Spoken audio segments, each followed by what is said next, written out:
نبی پاک صلی اللہ تعالیٰ علیہ وسلم نے فرمایا انسان کی جو آزمائش ہے وہ اس کے اہل و عیال میں ہے، اس کے مال میں ہے اور اس کے پڑوسیوں میں ہے۔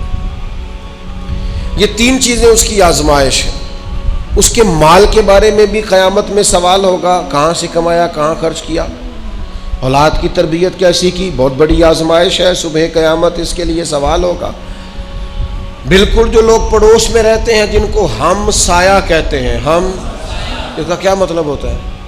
ایک سائے میں رہنے والے۔ یہ کون ہے؟ یہ میرا، ہم دونوں ایک سائے میں رہتے ہیں۔ تو ہمسایوں کے بارے میں قیامت میں یہ تھوڑا سا الگ الگ لکھ کے دیکھیے گا کبھی اپنے کاغذ قلم سے، ہم الگ لکھے اور سایہ، اس کا معنی کیا بنتا ہے؟ اکٹھے سائے میں رہنے والے۔ اچھا، دور دوستی ہوگی، ہمسائے سے اختلاف ہوگا۔ حضرت صدیق اکبر رضی اللہ تعالیٰ عنہ کے بیٹے کا ہمسائے سے اختلاف ہو گیا تھا، تو کسی بات میں شکر رنجی ہو گئی، جناب صدیق اکبر تشریف لائے، دو چار گلیاں چھوڑ کے ان کے بیٹے الگ سے رہتے تھے۔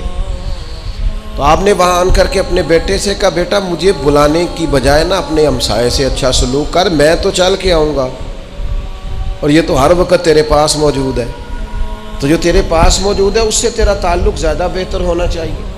تو نبی پاک علیہ السلام نے فرمایا تین چیزوں میں آزمائش ہے، مال میں، اولاد میں اور ہمسائے میں۔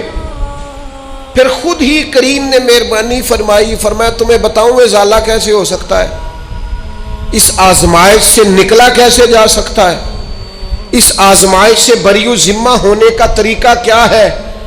تو حضور علیہ الصلوۃ والسلام فرمانے لگے اس کا ازالہ نماز ہے، اس کا ازالہ خیرات و صدقات ہے، اور فرمایا اس کا ازالہ یہ ہے کہ اچھی بات کا حکم دو اور بری بات سے منع کرو۔